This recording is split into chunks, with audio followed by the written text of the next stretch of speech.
Hello friends, எல்லாருக்கும் வணக்கங்க. இன்றைக்கி நம்ம கிச்சனில் ஒரு அருமையான ரெசிபி பார்க்க போகிறோம். அது என்ன அப்படின்னு சொன்னால், ரொம்பவே சிம்பிளாக டேஸ்டியாக சிக்கன் ஃப்ரை பண்ண போகிறோங்க. இந்த சிக்கன் ஃப்ரை சான்ஸே இல்லைங்க. டேஸ்ட் வந்துட்டு அவ்வளோ அட்டகாசமாக இருக்கும். யம்மியாக ஜூஸியாக அவ்வளோ அருமையாக இருக்குங்க. வாங்க வீடியோக்குள்ளே போகலாம். இது வரைக்கும் நம்மளோட யம்மி ஸ்பேசி தமிழ் கிச்சன் சேனலை சப்ஸ்கிரைப் பண்ணலைன்னா சப்ஸ்கிரைப் பண்ணிக்கோங்க, பெல் ஐக்கானை கிளிக் பண்ணிக்கோங்க. இந்த சிக்கன் ஃப்ரை ஒயிட் ரைஸோடு சேர்த்து சாப்பிட, அப்புறம் வந்துட்டு சப்பாத்தி, பூரி, பரோட்டா, நான், தோசை, இட்லி இது எல்லாத்துக்குமே அட்டகாசமாக மேட்ச் ஆகுங்க. எல்லாமே நம்ம ரெடியாக வச்சுருந்தோம் அப்படின்னு சொன்னால் 5 நிமிஷத்தில் பண்ணி முடிச்சிடலாம். இப்போ இந்த ரெசிபி பண்ணுறதுக்காக நான் வந்துட்டு ஒரு குக்கர் அடுப்பில் வச்சுக்கிறேன். இந்த குக்கர் நல்லா காஞ்சி வந்த பின்னாடி நல்லெண்ணெய் சேர்த்துக்கலாம்.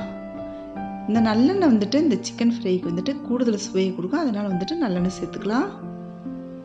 இப்போ ஒரு பட்டை, 4 கிராம்பு, ஏலக்காய் 4 இது எல்லாமே சேர்த்தாச்சு. ஸ்டார் சோம்பு எல்லாமே சேர்த்தாச்சு. இப்போ வந்துட்டு ஒரு பெரிய வெங்காயத்தை கட் பண்ணி வச்சுருந்து சேர்த்து வதக்கிக்கலாம். இந்த பெரிய வெங்காயம் கோல்டன் ஃப்ரை கலருக்கு வரணுங்க. இப்போ ஒரு தக்காளி சேர்த்தாச்சு. அதையும் வதக்கி விட்டுட்டு ஒரு பிரியாணி இலை சேர்த்துக்கலாம். சேர்த்துட்டு வதக்கி விட்டுக்கலாங்க. இப்போ ஒரு ஸ்பூன் கல் உப்பு சேர்த்துக்கிறேன். உங்களுக்கு ரெசிபிக்கு தேவையான அளவுக்கு உப்பு சேர்த்துக்கோங்க. சேர்த்துட்டு வதக்கி விட்டுக்கலாம். இப்போ ஒரு ஸ்பூன் இஞ்சி பூண்டு விழுது சேர்த்துக்கலாம். சேர்த்துட்டு நல்லா கலந்து விட்டுக்கோங்க. இஞ்சி பூண்டு விழுது பச்சை வாசனை போகிற அளவுக்கு வதங்கின பின்னாடி 1/2 ஸ்பூன் காஷ்மீரி சில்லி பவுடர் சேர்த்துக்கிறேன். இது கலருக்காக சேர்த்துருக்கேங்க, காரம் கம்மியாக இருக்கும். இப்போ 1/2 ஸ்பூன் மஞ்சள் பொடி, 2 ஸ்பூன் அளவுக்கு கரம் மசாலா சேர்த்துக்கலாம். சேர்த்துட்டு நல்லா வதக்கி விட்டுக்கலாம். நம்ம வந்துட்டு எண்ணெய் கம்மியாக தான் ஊற்றிருக்கோம். இப்போ வந்துட்டு ஒரு 15 சின்ன வெங்காயம் அரைச்சி வச்சுருந்த விழுது அதோடு சேர்த்துக்கலாங்க. சின்ன வெங்காயம் வந்துட்டு டேஸ்ட் ரொம்பவே அட்டகாசமாக இருக்கும். அப்படி இல்லை அப்படின்னு சொன்னால் ஒரு பெரிய வெங்காயம் சேர்த்துக்கோங்க அரைச்சி. இப்போ 600 கிராம் அளவுக்கு நான் சிக்கன் சேர்த்துருக்கேன். சேர்த்துட்டு நல்லா அந்த சிக்கனோட மசாலா கலந்து வர்ற மாதிரி வதக்கி விட்டுக்கோங்க. இப்போ 1/2 ஸ்பூன் சீரக பவுடர், 1/2 ஸ்பூன் சோம்பு பவுடர் சேர்த்துருக்கேங்க. சேர்த்துட்டு இந்த சிக்கனோட கலந்து வர்ற மாதிரி நல்லா கலந்து விட்டுக்கோங்க. ஆயிலெலாம் நம்ம முதல்ல ஊற்றினோடே போகும், அதுக்கு பின்னாடி நம்ம சேர்க்க தேவையில்லை.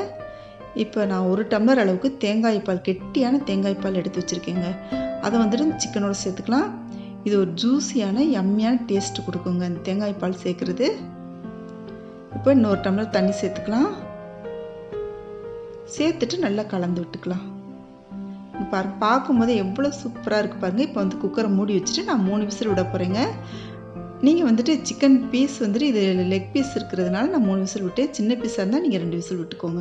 இப்போ பாருங்கள், சூப்பராக அட்டகாசமாக ரெடி ஆகிட்டுருக்கு. இப்போ பாருங்கள், 1/2 ஸ்பூன் மிளகுத்தூள் சேர்த்தாச்சு. சேர்த்துட்டு நல்லா சுருள வர்ற மாதிரி நல்லா கலந்து விட்டுக்கோங்க. இந்த ஈரப்பதம் எல்லாமே வற்றி வர்ற மாதிரி கலந்து விட்டுக்கோங்க. கம்மன்னு வாசனை வீடே தூக்குதுங்க.